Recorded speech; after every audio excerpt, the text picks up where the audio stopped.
Season 3 is finally over, and with it comes a flurry of changes that will eventually lead into Season 4.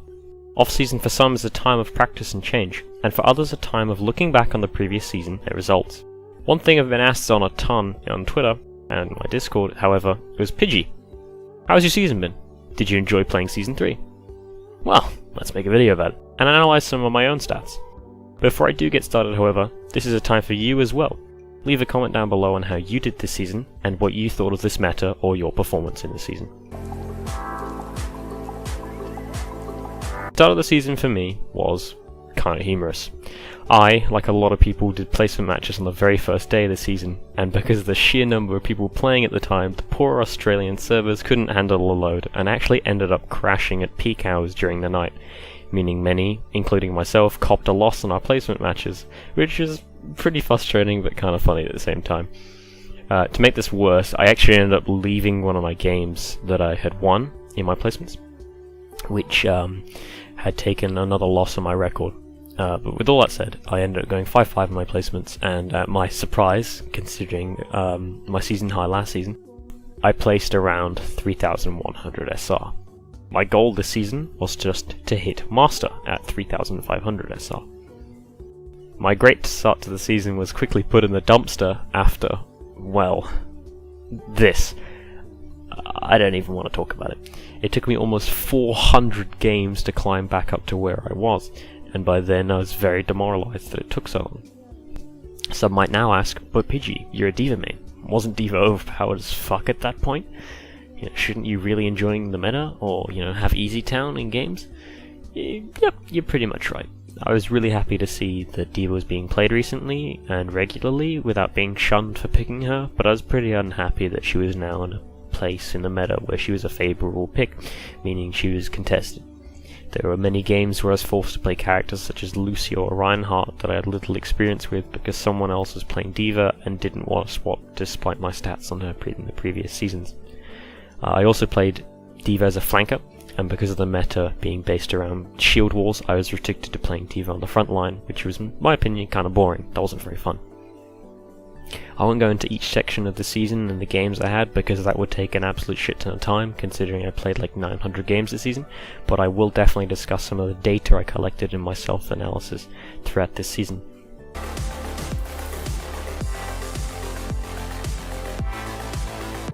In Season 3, I played 868 games competitive, winning 50% of them, losing 46% and drawing 4% of them.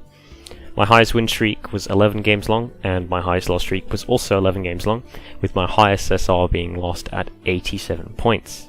That's pretty terrible.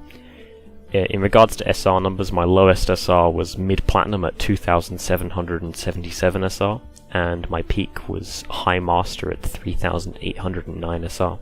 My average rank, however, which is probably not a good representation of an average because of the sheer distance in ranks, was at 3,227 SR.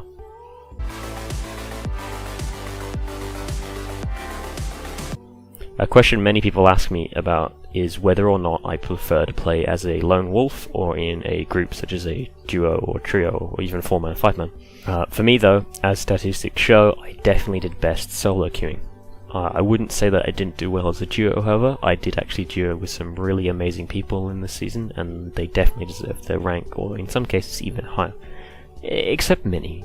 She's kinda boosted.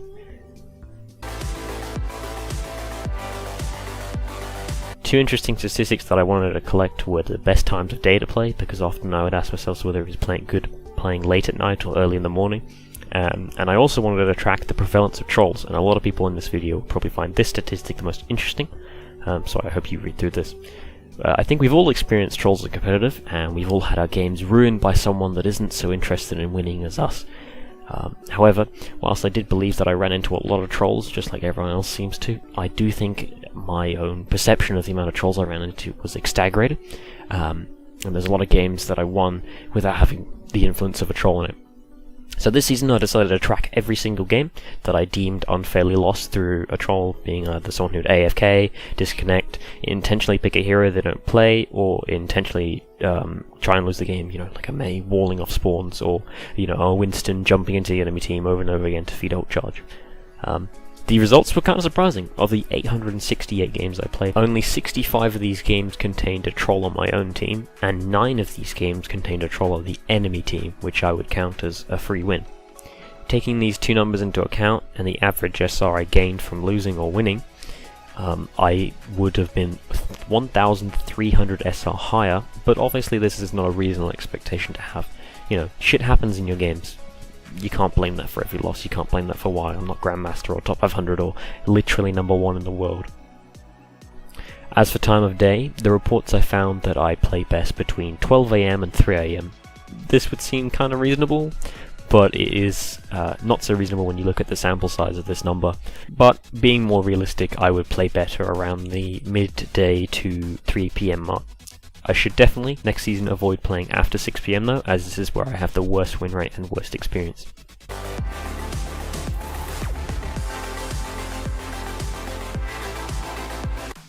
Hero-wise, I obviously played the most on tanks. One thing that amused me to find out that in games where I filled, like playing Lucio or playing Ana, we lost 68% of the time.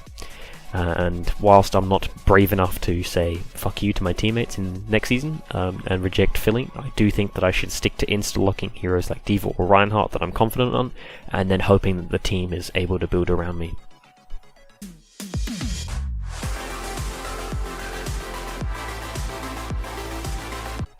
Map-wise, I definitely perform best in environments where D.Va also shined, which means Koth maps, where characters like Tracer, Xayah and Roadhog were picked even more than normal, was where I struggled because these characters were really good against D.Va. But map types such as Payload and 2CP were my best because this is where scenarios where D.Va shines as a controller or a frontline tank or a flanker, and her ult comes into best use. King's Row was and still will be my best and favourite map, and I love it to death. People know how much I really enjoy playing on this map.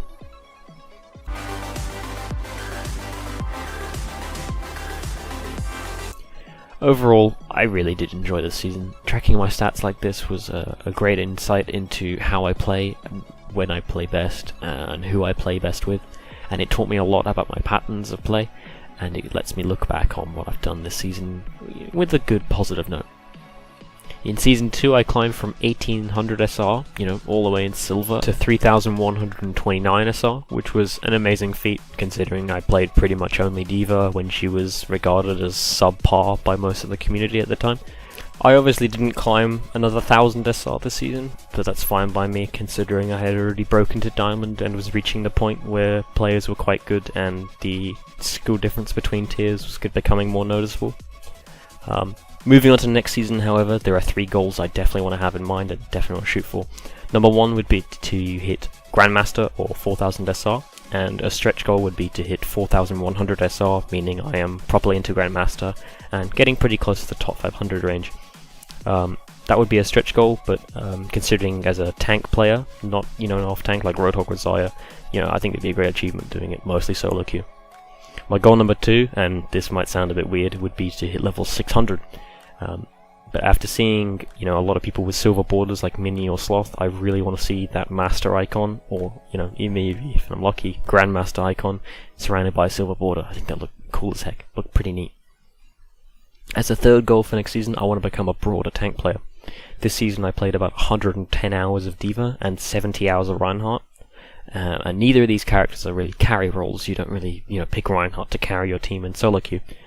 Which means sometimes I am at the mercy of my teammates. I need them to assist me doing my job as a protector. I do think picking up a character like Xayah, Roadhog, or a DPS hero like Tracer or Pharah would be a good way to help me climb, as a solo queue player, because I can focus more on being a carry rather than relying on my teammates so much. I know that sounds a bit selfish, but maybe that's what I need to try. If it doesn't work, I go back to playing what I used to. That's all from me. I hope you learned something, and I hope you found my statistics interesting. Best of luck in solo queue, and have a wonderful day. Peace.